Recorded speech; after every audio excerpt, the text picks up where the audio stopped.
The box of memories crashed to the floor, scattered photographs and precious mementos spreading across the cold tile like wounded memories. My mother-in-law, Elena, stood there, her face a mixture of triumph and calculated malice. "You think these matter?" she sneered, watching me fall to my knees among the remnants of my past.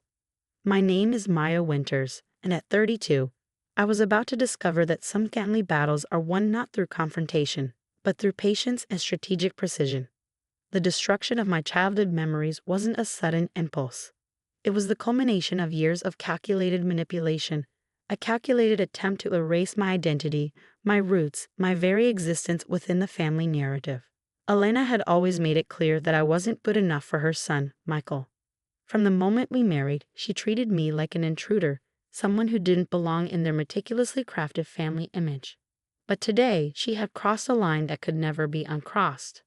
I remember the first time I realized how deeply she despised me. It was during our wedding rehearsal. While other mothers were helping their daughters-in-law adjust veils and calm wedding nerves, Elena was whispering subtle criticisms to Michael.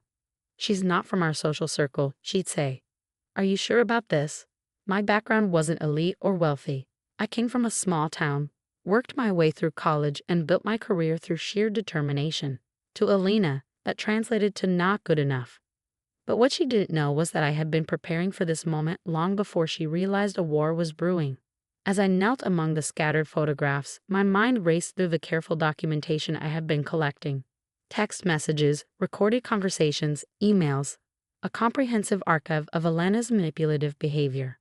Michael, my husband, stood in the doorway, shock etched across his face. "Mom, what have you done?" he whispered, his voice a mixture of disbelief and growing anger. Elena's laugh was cold, calculated. "Cleaning up," she said. "These old photographs, these remnants of her past, they don't belong in our family album." Our family album. Those words hung in the air, dripping with possessiveness and control. "These are my memories," I said quietly, my voice steady despite the hurricane of emotion swirling inside me. "My life before I met your son." Elena waved her hand dismissively. "Irrelevant," she muttered. "We'll create a new narrative, one that fits our family's image." What she didn't realize was that I had been collecting evidence, not just of her current actions, but of a pattern of manipulation that stretched back years. Screenshots of text messages where she tried to undermine my relationship with Michael. Recordings of conversations where she'd subtly poisoned his mind against me. My professional background in digital forensics wasn't just a career. It was about to become my most potent weapon. As Michael helped me gather the scattered memories, I could see the conflict in his eyes. Years of his mother's conditioning were being challenged, and the foundations of his understanding were crumbling. "Why would you do this?" he asked Elena, his voice breaking.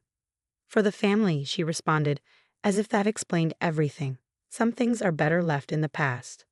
But I knew the truth. This wasn't about protecting the family. This was about control, about maintaining a narrative that she had carefully constructed over decades. That night, as Michael and I sat in our home, surrounded by the few photographs I had managed to salvage, I made a decision. This wouldn't be a moment of defeat. This would be a catalyst. "We need to talk," I said to Michael, spreading out the initial evidence I had gathered. "About your mother, about her pattern of behavior, and about our future." His eyes met mine, a mixture of fear and growing understanding. Little did Elena know, her attempt to erase my past was about to become the very instrument of her downfall. Every scattered photograph, every torn memory was a piece of evidence, a fragment of a much larger story that was about to unfold. The war had begun, and I was more than prepared. As the night deepened and Michael processed the magnitude of his mother's actions, I began meticulously organizing my strategy.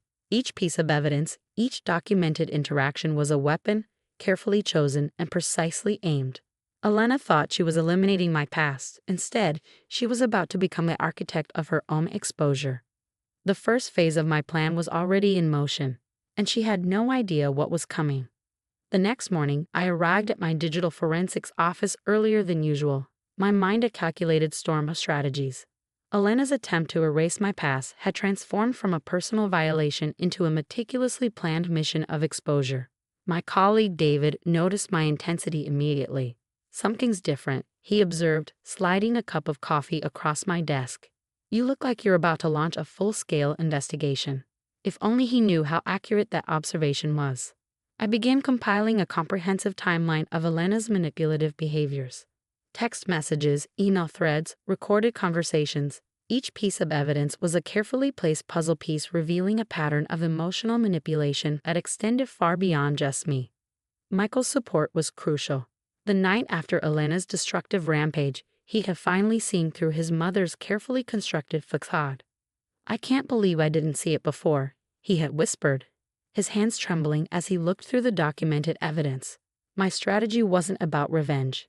It was about exposure, about breaking a generational cycle of toxic control that had defined his family dynamics for decades.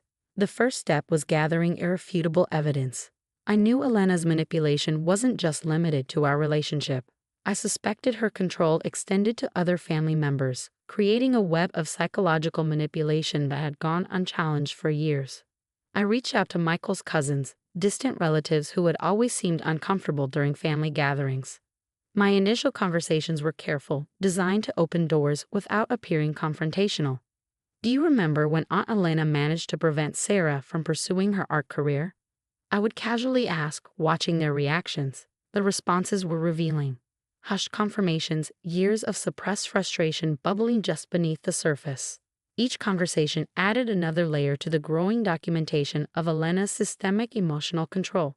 My professional skills became my most potent weapon. Digital forensics wasn't just my job. It was an art form of uncovering hidden truths. I began tracking Elena's digital footprint, understanding her communication patterns, her methods of manipulation. Bank statements revealed subtle financial manipulations, property transfers that seemed innocuous but hinted at a deeper pattern of control. Each document was meticulously saved, cross-referenced, verified. Michael was both my ally and my greatest challenge. Years of maternal manipulation had created deep-rooted psychological patterns that couldn't be undone overnight. "She always said she was doing this for our own good," he would say, his voice a mixture of pain and emerging clarity. I would respond with patience. Controlling behavior isn't protection. It's a form of emotional abuse.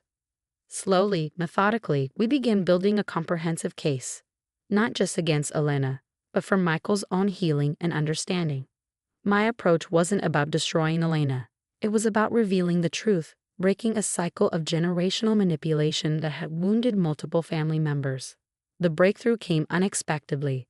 A cousin, Sarah, the one Elena had previously prevented from pursuing her art career, agreed to meet me. Over coffee, her story unfolded. Elena had systematically undermined her dreams, using guilt and emotional manipulation to keep her trapped in a career she never wanted. "She told me I would embarrass the family if I became an artist," Sarah revealed, tears forming in her eyes. "She made me believe I wasn't good enough." Each revelation added another layer to our growing documentation. This wasn't just about me. This was about a pattern of control that had damaged multiple lives. Michael's transformation was profound. With each piece of evidence, with each revealed truth, he was deprogramming years of maternal conditioning. "I thought her control was love," he said one evening, his voice breaking. "I never realized how toxic it was." The digital evidence was mounting. Screenshots of manipulative text messages, recordings of conversations that revealed calculated emotional manipulation, financial documents showing subtle forms of control. But I wasn't interested in public humiliation. My goal was exposure, understanding, and ultimately healing. As we compiled the documentation, I realized this was bigger than a personal conflict. This was about breaking a cycle of generational trauma, about giving voice to those who had been silently suffering. Elena had no idea what was coming. Her attempt to destroy my memories had awakened a force she couldn't comprehend, a systematic, compassionate exposure of her lifelong pattern of emotional manipulation. The final pieces were falling into place.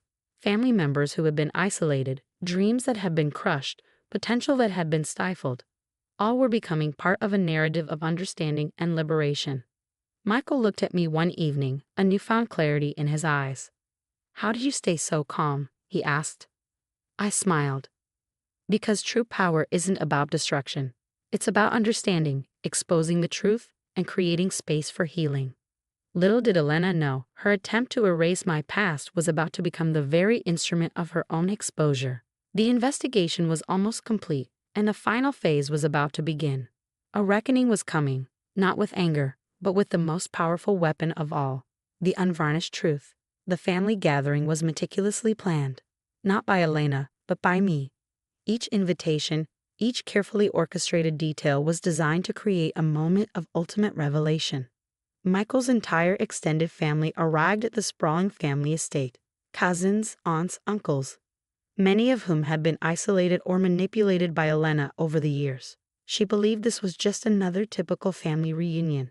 She had no idea she was walking into the most significant moment of her life. I sat quietly, watching Elena move through the room with her usual air of superiority. She didn't know that every person in this room now held a piece of documented evidence of her manipulative behavior. Michael stood beside me, his hand finding mine, a silent testament to the journey we had undertaken together. "Are you ready?" I whispered. He nodded, a calm determination replacing the years of uncertainty and maternal manipulation. As dinner was served, the tension was palpable. Elena continued her performance of the perfect matriarch, unaware that her carefully constructed facade was about to crumble. I stood up, glass in hand, interrupting her mid-sentence. "I'd like to share something with everyone," I said, my voice calm and clear. The room fell silent. Elena's smile froze. I began sharing stories, not with anger, but with a compassionate clarity that exposed the depth of her manipulation. The cousin whose art career was destroyed, the aunt who was prevented from pursuing her dream job, the family members who had been systematically isolated and controlled. Each story was accompanied by documented evidence, screenshots, recordings, financial documents, a comprehensive record of Elena's lifelong pattern of emotional manipulation. "This isn't about punishment," I explained. "This is about understanding, about breaking a cycle of control that has hurt this family for generations." Elena's face went through a remarkable transformation. Shock, then denial, then a desperate attempt to regain control. "You're lying," she stammered. "This is a conspiracy." But the evidence was irrefutable. Family members who had been silent for years began sharing their own experiences. Tears, realizations, moments of collective understanding swept through the room. Michael stepped forward. "Mom," he said, his voice firm but not angry, "we're not destroying you. We're giving you a chance to understand the damage you've caused." The most powerful moment came when Sarah, the cousin whose art career had been crushed, spoke up. She shared her journey of rediscovery, of healing, of finally pursuing her dreams. "For years, I believed I wasn't good enough," she said, her voice breaking. "But I've learned that my worth isn't determined by fear or control." Elena's breakdown was not dramatic. It was a quiet unraveling, a moment of profound realization of the pain she had caused. As the evening progressed, something remarkable happened. The family began to reconnect, not through Elena's control, but through genuine understanding and compassion. Michael turned to me, tears in his eyes. "Thank you," he whispered, "for helping me see the truth." I squeezed his hand. "This was never about defeating your mother. This was about healing." The aftermath was transformative. Elena was not ostracized but offered therapy, a chance to understand her behavior. Some family members chose to maintain distance, others opened the door to potential reconciliation. For me, the victory was not in destruction, but in liberation. The childhood memories Elena had tried to destroy became a catalyst for family healing. Months later, Sarah had her first art exhibition. Michael had begun therapy to understand the years of manipulation. The family was slowly, beautifully rebuilding itself. Elena's control had been her greatest weakness. Her belief that she could manipulate and erase became the very instrument of her exposure. As I looked at the family photographs, the ones Elena had tried to destroy, now carefully restored and displayed, I realized that some memories cannot be erased. They can only be understood, processed, and transformed. The scattered photographs that once represented pain were now a testament to resilience, to the power of truth, and to the incredible strength of a family choosing healing over hurt. My mother-in-law thought she could destroy my past. Instead, she had helped me reclaim my future, and the future of an entire family. The ultimate revenge, I realized, was not destruction. It was compassion. It was understanding. It was freedom.